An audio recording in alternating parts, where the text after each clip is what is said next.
Right, so in this video, let's try to understand the use of annotative objects, right, in AutoCAD. Right in here, well, I'm removing something I don't want to see. I don't want to see any of these things, and I like to configure the paper. So just get into page setup, and this one can be like an A4 paper. I like to pick up the PDF template here and full bleed A4 paper with the portrait orientation is right here, and make sure that the scale is 1:1. So right in here, I'm having the A4 paper without any objects. So I like to introduce two viewports here. So getting two viewports, and maybe I like to go for two horizontal or two vertical. It's totally up to you. I am not considering it.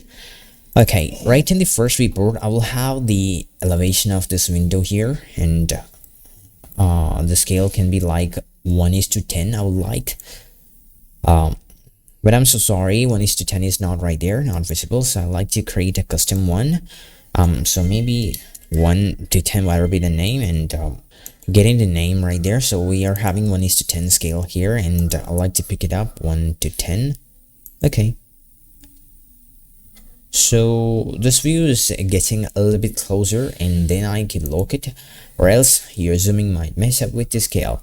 All right, now in the next report, I like to have the object here, and I like the scale to be maybe 1:1. Oh man, I'm just gone to summer. Okay, maybe something over there. Yeah, okay, 1:1 right in here, so 1:1.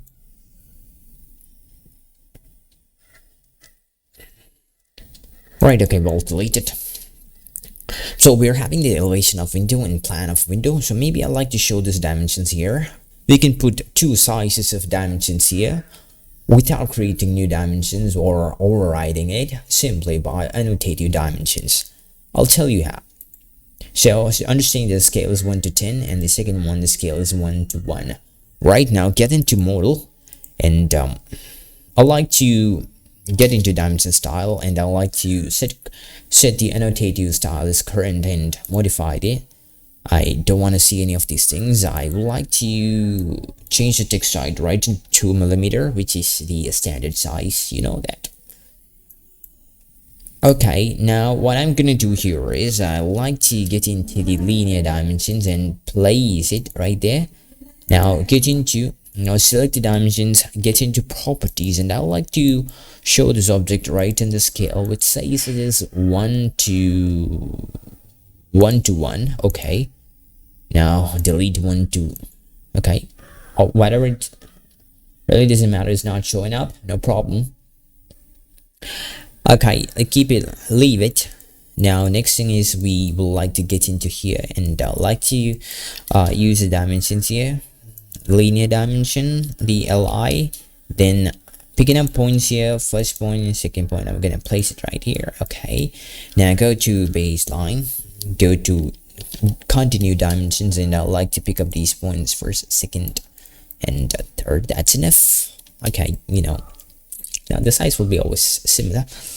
Now what I'm gonna do here is I like to select these dimensions here, and come on, and I like to make this a scale 1:10. So assigning scale 1:10 is quite simple, and deleting the scale 1:25. Okay, the size of the text has been decreased. Now get into layout. You can see that. Oh man, don't I told you to lock. Even if you're having two different viewports, having two different scale, rather than creating two different dimension style or overriding the dimension style, we can absolutely fit these two dimensions right in here in the same text size. So let's try to measure the text size first. I think the text size was 2mm. If I see this, it is 1mm and 2mm, which is kind of correct right in the scale. Now let's try what's in the next photograph. I was trying to check the size. This is starting from 292mm. As you can see, this is 250, and this is 290, and a little bit after 290, which is 292. That's also showing up the scale is proper. Let's see what's on the next image, and now let's see what's here on the next image, which is also having the size is 2 millimeters. So I'm concluding that whatever be the scale of the board, the text height remains same. And let's try to check the dimension of the figure. It's kind of blur. I think this is 50 millimeter, which is also 50 millimeter. So the text height and the dimensions remain same. So that's all in this video, and thank you for watching.